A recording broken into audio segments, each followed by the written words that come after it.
La famille, si vous venez dans la région d'Agadir, je vais vous montrer un endroit que très peu de gens connaissent. Nous sommes dans les montagnes de l'Atlas et je vous emmène voir les cascades d'Aït Lahsen. C'est parti.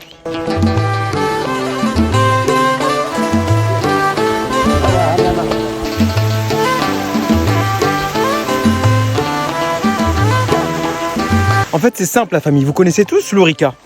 Eh bien ici les gars, je vous garantis que vous trouverez l'Ourika, mais sans touristes, sans monde, sans poubelle, sans rien, uniquement à la nature et les habitants du petit village à côté. Je vous explique les gars, en fait, vous partez d'Agadir en direction de Paradise Valley. C'est à 1 heure d'Agadir.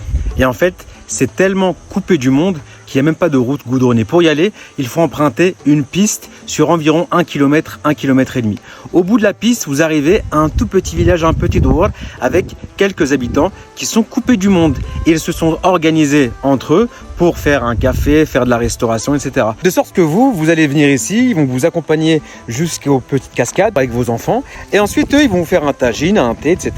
Et ils profitent de ce petit tourisme pour se faire un petit peu d'argent. Allez ici les gars, vous trouverez aucune bouteille qui traîne, aucun plastique, rien. Parce que très peu de gens sont venus ici avant nous. Tellement personne ne connaît ça. Même les gens d'Agadir, pour la majorité, ne connaissent pas cet endroit. Regardez, c'est propre, il n'y a pas un truc.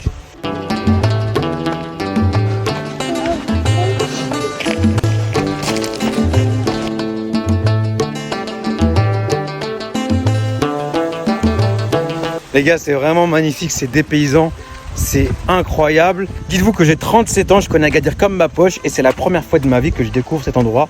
C'est ouf. Et les gars, la différence des cascades ou des courants d'eau qui dépendent de la pluie, ici ce sont des eaux éternelles. Il y a toujours de l'eau, même s'il y a une sécheresse totale, parce que ces eaux-là viennent des nappes phréatiques qui sont toujours pleines.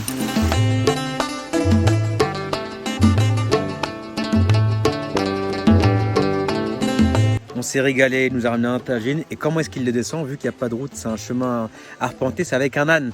Il fait descendre un âne dans lequel il met un bout à gaz, il met le tagine, il met une table, il met tout ce qu'il faut et il le ramène. Et vu qu'il n'y a pas d'eau courante, il nous ramène de l'eau du puits.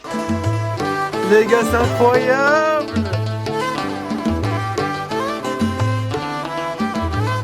Bon les gars, on a Boujma avec nous, il est là. Il se régale, Boujma.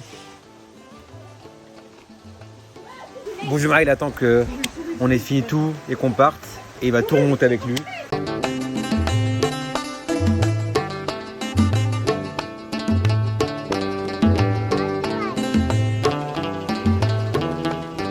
Là les gars, on est en train de remonter. Regardez, on est en train de monter toute la panoplie. La table, toit, les bouteilles d'eau, tout ce qu'on a laissé, on est en train de le monter. Et lui, c'est le monsieur qui nous a fait à manger. Les gars, vous vous rendez compte qu'on est en haut d'une montagne au milieu de nulle part?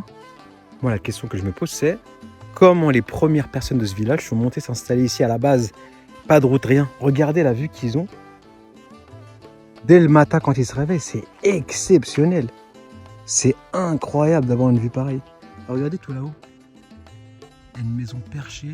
Tu te dis, mais comment tu fais pour monter là-haut?